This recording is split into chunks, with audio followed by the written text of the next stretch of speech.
The FBI has had a Bitcoin wallet address since February 3rd, and according to forensic blockchain analysts, that wallet leads straight to a real name. It is a chilling thought that while a family waits in agony, the digital trail has already reached a dead end, or perhaps a protected one. We are on day 56 of the Nancy Guthrie disappearance, and the silence from official channels is becoming louder than the static of the case itself. Stick with me, because this gets really strange. On February 12th, an email landed in the inbox of a major news outlet with a terrifying proposition. Pay me 1 Bitcoin, roughly $70,000, and I will give you the exact name of who took Nancy. Think about that for a second. Someone out there isn't just watching the news.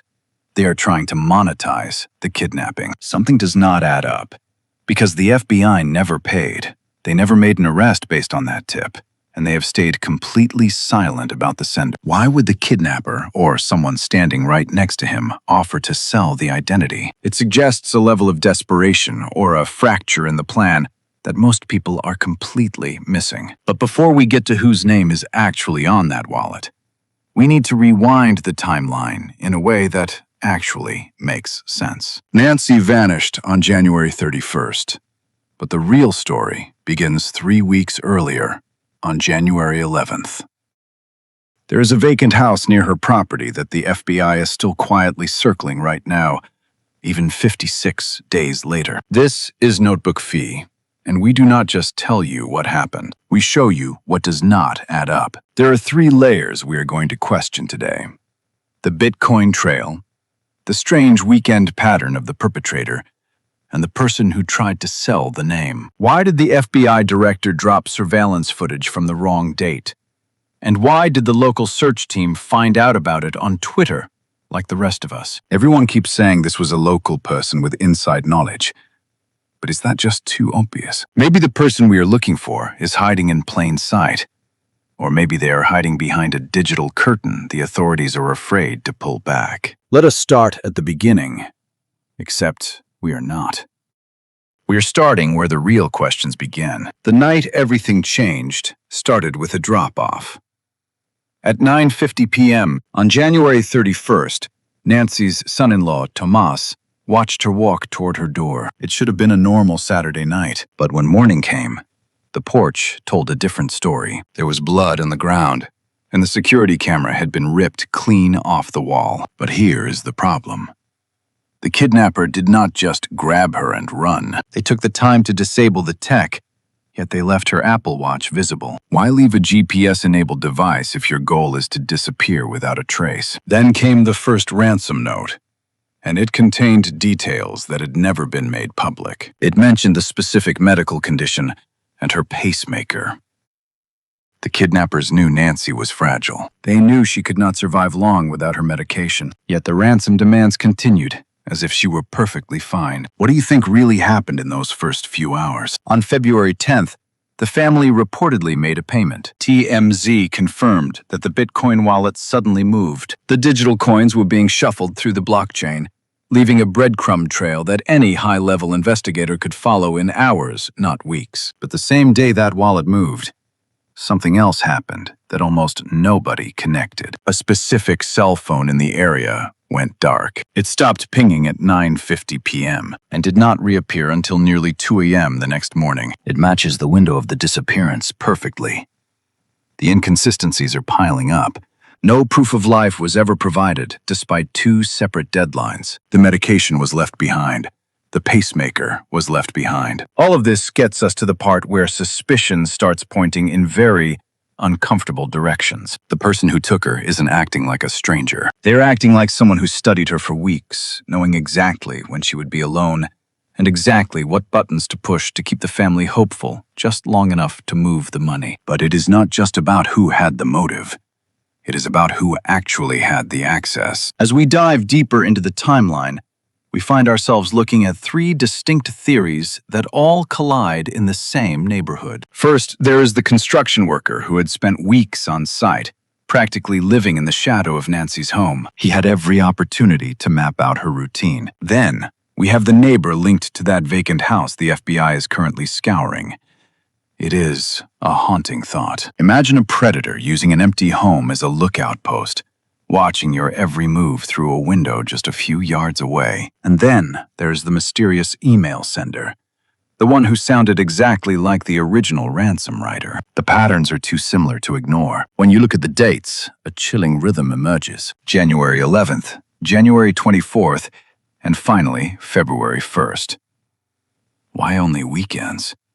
This suggests someone who is tied down during the week, someone with a structure to their life that they can only break on Friday night. What do you think really happened here? It feels less like a random act of violence and more like a scheduled event. And then there's the man who offered to sell the name. The FBI has never named him, yet they have his digital footprint. It makes you wonder if they are waiting for him to trip up, or if they are afraid of what he might say if they bring him in. Was the vacant house a lookout post? Or was it something worse? Why did the email writer sound absolutely terrified of repayment? They weren't just asking for money. They sounded like they were trying to settle a debt with someone even more dangerous than themselves. Suspicion starts to move from a random predator to a local insider, then potentially to someone the family knew personally, before circling right back to the owner of that Bitcoin wallet. But it is not just who did it.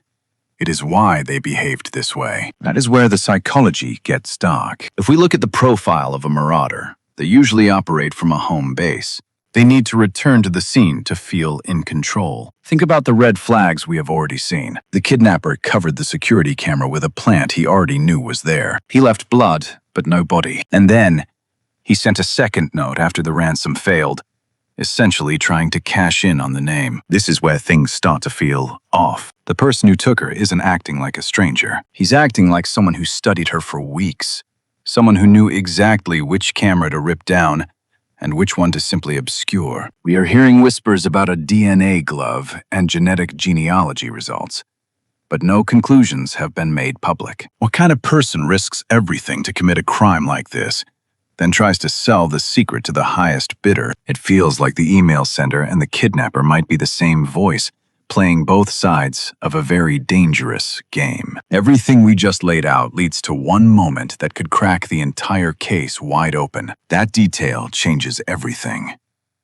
Because the person whose phone went silent that night already has a name the FBI knows. We are looking at a delayed reveal that points to February 10th, the same day as that Bitcoin transaction. While the family was desperately trying to satisfy a digital ransom, a surprise video drop by Kash Patel hit the internet, completely blindsiding the local Tucson investigative team. Why would high-level officials release potentially contaminated footage from the wrong date, flooding the tip line with useless noise? It makes you wonder if the chaos was the point. And then there is the cell tower data that was quietly being pulled. A specific phone went dark exactly between 9:50 p.m. and 1:47 a.m. in the Catalina foothills. It did not just lose battery. It was intentionally silenced during the exact window Nancy was taken from her home. Did the FBI already trace the wallet and choose not to say the name out loud? Is the silence protecting the integrity of the investigation?